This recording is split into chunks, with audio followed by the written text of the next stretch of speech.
கடைபிடிக்கணும் அப்படின்னு சொன்னா நீங்க வந்து இந்த கிருத்திகை தினத்திற்கு முதல் நாளே பரணி தினத்தன்று நீங்க மதிய உணவோடு நீங்க சாப்பாட்டை நிறுத்திக்கணும்.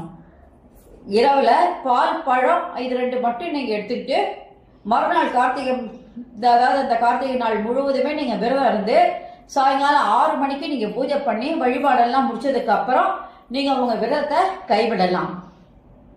வேல் இருப்பவங்களும் சரி, இல்ல முருகனுடைய விக்கிரகம் வைத்திருப்பவர்களும் நீங்க வந்து உங்களுக்கு எது உகந்ததுன்னு நினைக்கிறீங்களோ, ஒரு அபிஷேகத்திலிருந்து 5 அபிஷேகத்திலிருந்து 9 அபிஷேகம் வரைக்கும், இல்ல அதுக்கு மேல கூட உங்களுக்கு விருப்பம் இருக்கிற எத்தனை அபிஷேகம் வேணாலும் நீங்க செய்யலாம்.